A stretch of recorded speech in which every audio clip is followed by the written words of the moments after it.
Day 7 begins under a low-grade tremor of anticipation. But, at exactly 9:31 a.m., everything detonates.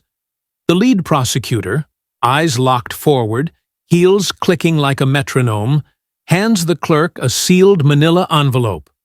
Court Buzz claims it holds deeds, contractor invoices, and raw video from the Malibu estate once co-owned by Jay-Z and Beyoncé.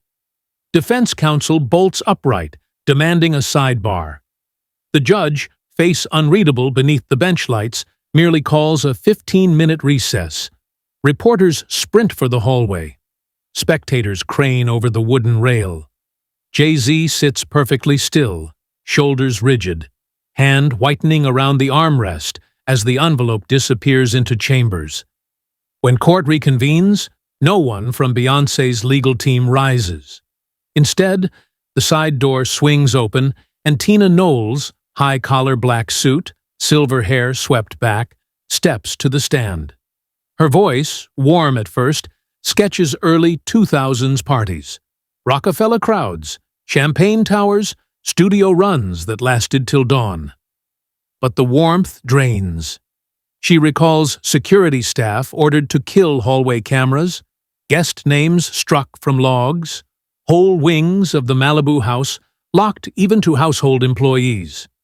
Finally, she turns to Jay-Z and says, low and steady, "You know exactly what was in that basement." Gasp. Objection.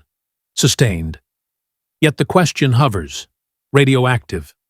The silence afterward is thick enough to taste. Nobody moves until the judge, throat cleared, calls the morning's next item. Just before lunch, prosecutors request a new witness, a digital forensics analyst privately retained by Beyoncé. During recess, an anonymous Reddit user posts blurry architectural plans, 2 sub-level corridors labeled service access, no exterior doors. Seconds later, a grainy 2015 hallway photo surfaces, concrete walls, dim strip lighting, no context, and rockets to the front page. Proof or rumor, momentum explodes. Afternoon session. The analyst, wire rim glasses and monotone, testifies. He found 38 gigabytes in a forgotten iPad backup tied to a Roc Nation executive. Floor plan PDFs, restricted area memos, surveillance fragments. He describes one clip. Static ceiling angle. A woman in a pale dress walking. 2 suited men follow. Lights flicker. Feed ends. Juror 9 covers his mouth.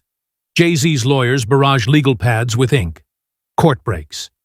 20 minutes later, a Substack labeled The Vault, You Were Never Meant to See, drops terabytes of files from a former Roc Nation sound engineer. A 12-second audio memo rattles Bluetooth speakers worldwide. Jay-Z's unmistakable baritone. "She's not ready. Get her off the list. I don't want her there tonight." Dated 5th June 2015. The secretive Malibu Summit. 2 AI labs certify the voice at 99.4% authenticity. Twitter, TikTok, and cable news detonate simultaneously. Back in the courtroom, a figure in denim, beige trench coat, wide brim hat slips to the stand. Emile, the first woman ever signed to Rockefeller, unseen in public for nearly 15 years. She recounts meteoric early fame, then abrupt gag orders, cancelled press, security escorts. She details a creative meeting at the Malibu house.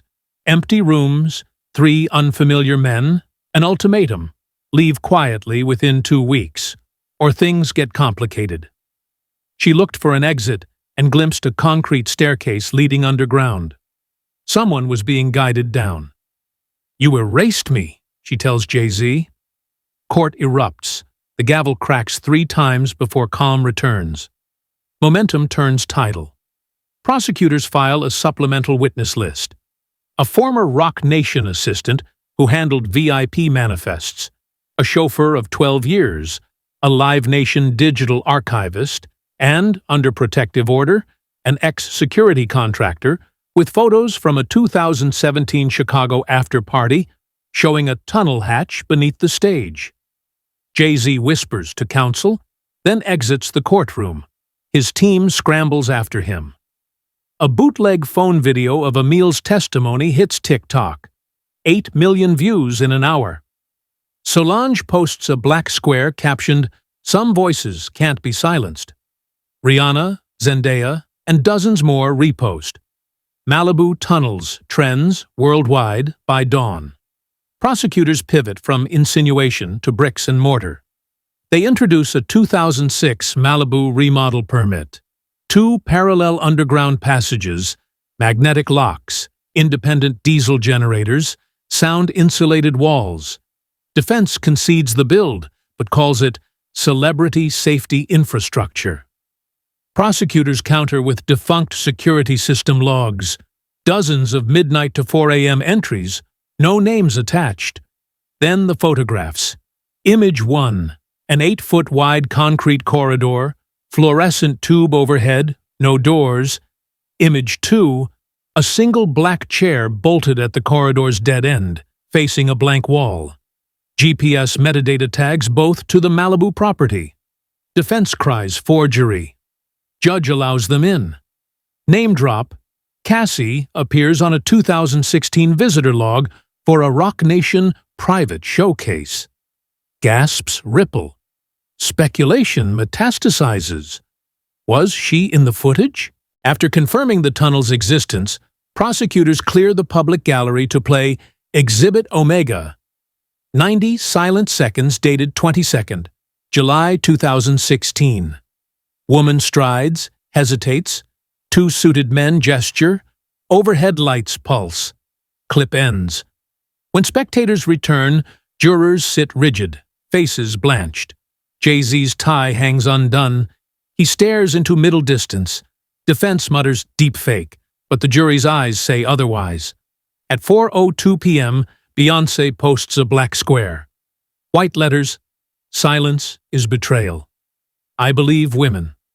Always have." No hashtags. 12 million likes in 15 minutes. Cable news breaks programming. Protests bloom outside the courthouse. Internal sources leak that a second woman from the footage will take the stand tomorrow.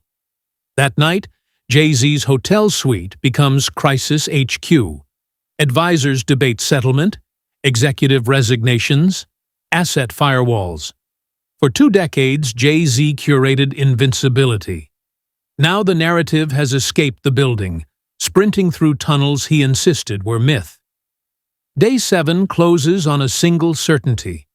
Whatever lies beneath that Malibu estate is no longer hidden, and the next sunrise will pull more into the light.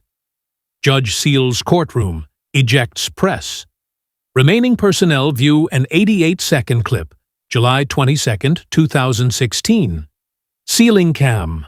Narrow corridor. Woman in cocktail attire walking. 2 men behind. At 0:42, she glances back. At 0:55, lights flutter. At 0:59, one man points. 1:18, freeze frame. 1:28, video collapses to static. No audio, no watermark, metadata matches Malibu estate. When public readmitted, Juror 5 wipes tears. Juror 10 pinches the bridge of her nose. Defense raises deep fake theory, but their words float in a vacuum of looks that say, too late. Outside, phones buzz.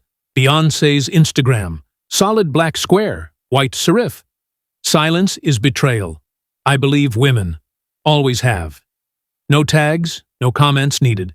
15 minutes, 12 million likes, CNN breaking banner, protests outside swell, pink signs reading, "Tunnels tell truth, survivors over supremacy." Up in the Ritz-Carlton penthouse, Carter's advisory circle spirals. Settlement offers?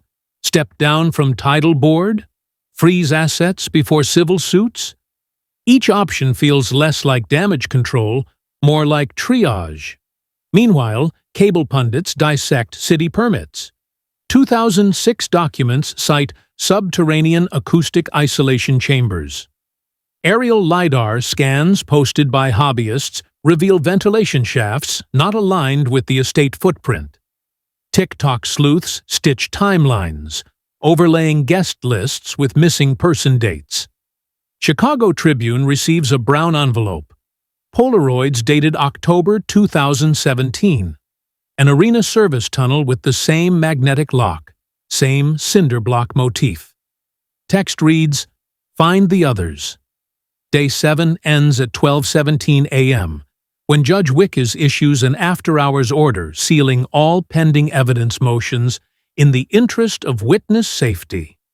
But the genie is out. The world has seen the tunnel map, heard the hallway footsteps, felt the flicker of those lights. Kingmaker, mogul, myth. Sean Carter is now a man standing at the mouth of an underground, and the crowd is shouting for daylight.